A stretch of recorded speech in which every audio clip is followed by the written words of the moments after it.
K Sudhakaran ഒരു നിലപാടില്ലാത്ത നേതാവാണ്. എൻ്റെ കണക്കിന് നേതാവ് എന്ന് പറയുന്നത് നിലപാടുള്ള ആളാണ്. ഇപ്പം ഞാൻ ഉദാഹരണം പറയാം. രാഹുൽ മാങ്കൂട്ടത്തിൻ്റെ കാര്യം വന്നു. അപ്പോൾ അദ്ദേഹത്തിൻ്റെ മനുഷ്യന് പറയാനും കേൾക്കാനും കൊള്ളാത്ത കേസാണ്, അദ്ദേഹത്തെ മാറ്റി നിർത്തണം എന്ന് ഒരു നിലപാടെടുത്തു ആര്? സതീശൻ. ആ നിലപാടിന് ഒരു ദിവസം അനുകൂലിച്ച സുധാകരൻ പിറ്റേന്നും നിലപാട് മാറ്റുകയാണ്. കണ്ടോ? കാരണം സതീശൻ ഒരു പ്രാധാന്യം കിട്ടിപ്പോരുതെന്നുള്ള കണക്കിലാണ്. ഇതുപോലെ അൻവറിൻ്റെ കാര്യം വരുമ്പോൾ അദ്ദേഹത്തിൻ്റെ നിലപാടെന്താണ്? അത് കഴിഞ്ഞ് ഹൈക്കമാൻഡ് പറയാണ് ലോക്സഭാ മെമ്പർമാർ നിയമസഭയിൽ മത്സരിക്കാൻ പാടില്ല. അപ്പോൾ അദ്ദേഹം സമ്മതിക്കൂല. അദ്ദേഹം പാർട്ടിക്ക് വിധേയനാണെങ്കിലും സമ്മതിക്കണം.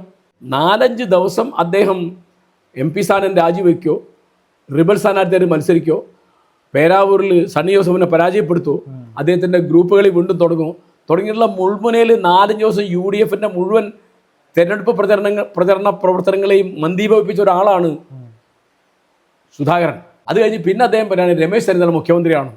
2 ദിവസം കഴിഞ്ഞ് പറയാണ് KC വേണുഗോപാൽ മുഖ്യമന്ത്രിയാണ്. നിലപാടില്ല.